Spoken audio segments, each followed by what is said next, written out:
തെക്കൻ ലബനനിലെ ക്രൈസ്തവ ഗ്രാമത്തിലെ ക്രൂശിത രൂപത്തിന് തല തകർത്ത് ഇസ്രായേൽ സൈനികൻ. പാലസ്തീൻ മാധ്യമപ്രവർത്തകനായ യൂനുസ് തിരാവിയാണ് തന്റെ ട്വിറ്റർ അക്കൗണ്ടിലൂടെ ദൃശ്യങ്ങൾ പങ്കുവച്ചത്. ദൃശ്യങ്ങൾ പുറത്തുവന്നതിന് പിന്നാലെ ഇസ്രായേൽ പ്രതിരോധ സേന സംഭവത്തിൽ അന്വേഷണം പ്രഖ്യാപിക്കുകയും ഇത് ഇസ്രായേൽ സൈനികനാണെന്ന് സ്ഥിരീകരിക്കുകയും ചെയ്തു. സൈനികന്റെ നടപടി അങ്ങേയറ്റം ഗൗരവകരമാണെന്നും കുറ്റക്കാർക്കെതിരെ കർശന നടപടിയുണ്ടാകുമെന്നും ഇസ്രായേൽ സൈന്യം വ്യക്തമാക്കി. തെക്കൻ ലബനനിലെ ഡെബൽ എന്ന ക്രൈസ്തവ ഗ്രാമത്തിലാണ് സംഭവം നടന്നത്. സൈനിക വേഷത്തിലുള്ള ഒരാൾ വലിയ ചുറ്റിക ഉപയോഗിച്ച് ക്രൂശിത രൂപത്തിന് തല അടിച്ചു തകർക്കുന്ന ചിത്രം സോഷ്യൽ മീഡിയയിൽ വ്യാപകമായി പ്രചരിച്ചിരുന്നു.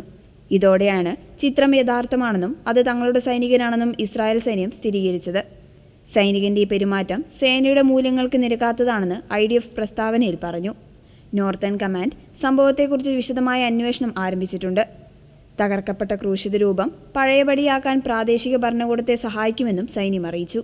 അതേസമയം ഹിസ്ബുള്ളയുടെ ഭീകരവാദ കേന്ദ്രങ്ങൾ തകർക്കുക മാത്രമാണ് തങ്ങളുടെ ലക്ഷ്യമെന്നും മതപരമായ ചിഹ്നങ്ങളെയോ കെട്ടിടങ്ങളെയോ ലക്ഷ്യം വയ്ക്കാൻ ഉദ്ദേശമില്ലെന്നും ഇസ്രായേൽ വ്യക്തമാക്കി. ഇസ്രായേലും ലബനനും തമ്മിൽ വെടിനിർത്തൽ നിലവിൽ വന്ന ദിവസങ്ങൾക്കുള്ളിലാണ് ഈ സംഭവം നടക്കുന്നത്.